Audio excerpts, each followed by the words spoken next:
Գյումրիում իսկ հիմա Գյումրիում այս իրավիճակը որ ստեղծվել է, երբ որ այս բոլոր ընդդիմադիր կուսակցություններից բոլոր 4-ից փաստորեն Վարդան Ղուկասյանը, Ռուբեն Մխիթարյանը, Կարեն Սիմոնյանը այս երեքը արդեն հայտնել են, որ պատրաստ են միանալ, որպեսզի ԿՊԱ-ական թեկնածու չլինի,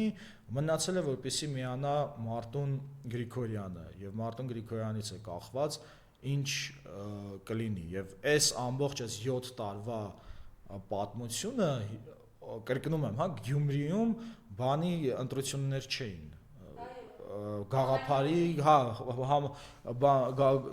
ծրագրային ընտրություններ չէին, այստեղ հստակ էս 7 տարվա պատմության շարունակական տրամաբանական ընտրություններն էին, ու հիմա այս պայմանները Վարդան Ղուկասյանը իր ձեռքը մեկնել է, ասել է, որ ես թշնամաբար չեմ տրամադրված Մարտուն Գրիգորյանին, երկու տեխնացուները արդեն ասացինք, եւ մնում է Մարտուն Գրիգորյանը այս 7 տարվա պատմությունները հաշվի առնելով կատարի իր որոշումը։ Հորն ու տղային։ Իդեպ դա էլ, մինչև Նիկոլ Փաշինյանից առաջ երևի 90-ականներին էր մեկ էլ եղել, որ ընտանիքի անդամների նկատմամբ էին հաշվի առնել տեսնում։ Եվ Ստալինյան դարաշրջանում է մեկ էլ տենց բան եղել, 37 թվին են Արադ Միրզոյանը բան էր գնացել, կանանց բանի ժողովրդի դավաճանների կանանց ակմոլայի ճամբարն էր գնացել, որը 40-ից 43 թվականներին տանում էին այդ 37 թվականների բռնադատվածների բաներին, հարազատներին։ Իդեպ խոսելով հենց Ստալինյան ռեպրեսիաների մասին, Գյումրին նաև ինձ համար շատ կարևոր ու խորհրդանշական է, որովհետև իմ մեծ պապիկս հենց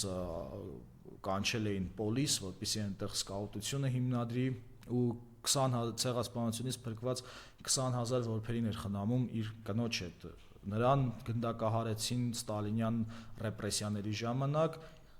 իբրև դաշնակցական, չնայած չէր, 10 տարի հետո նաև գնդակահարեցին նրա կնոջը, իբրև դաշնակցական, չնայած չէր։ Ու հիմա երբ որ նայում ենք այդ Ստալինյան ռեպրեսիաները ու հիմա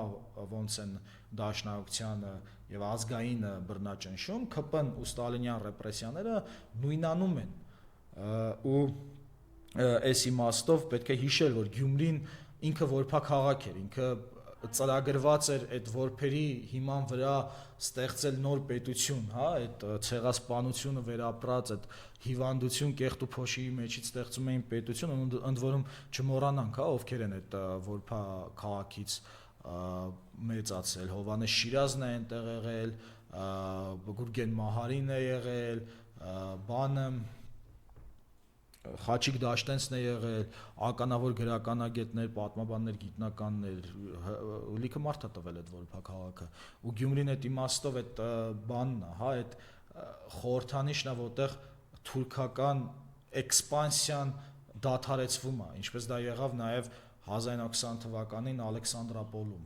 այդտեղ դադարեցվեց թուրքական էքսպանսիան այն ժամանակվա ռոմանտիկ իշխանության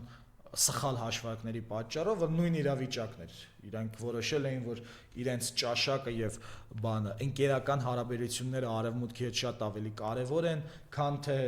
բանը հողի վրա եղած իրավիճակը։ Ու այս իմաստով ես հույս ունեմ, որ Գյումրիից հենց կսկսվի մեր այդ բանը, այն որ Տերյանը ասում է որպես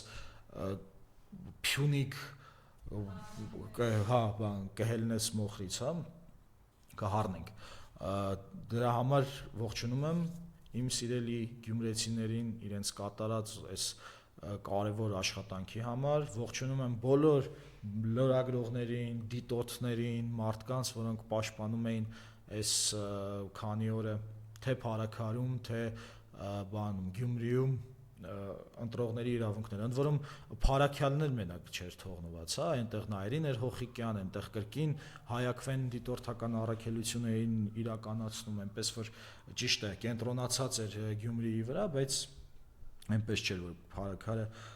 միայնակ էր թողած։ Եվ ես զգում եմ, որ պետք է արդեն ավարտեմ, ես ուզում եմ ուրախ նոտայով ավարտել եւ վստահ եմ, որ մեկս մյուսին զորացնելով, ինչպես այս օրերին անում են լրագրողները իրար, ինչպես կանգնեցին Ռիփսի Մեջեբեջյանի կողքին, իսկ հիմա էլ Կորյուն Սիմոնյանի կողքին, Euronews Եվրոմեդիա լրատվականից ու այս լրագրողական այս թև ու թիկունք կանգնելը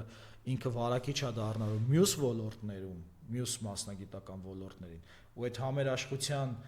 ներքո մենք բոլորս այսպես գալու ենք գտնենք իրար, այսպես պաշտպանենք, հետո արդեն ինքներս մեզ զարգացնենք, զարգանանք ու այդպես կարողանանք արդեն ընտրություններին գնանք ծրագրեր իրար առաջարկելով, ոչ թե լինելով ինչ-որ մեկին դավաճաններին հանելու, որ կարողանանք մի քիչ օդ շնչենք, էլի այդ թթվածինը, որ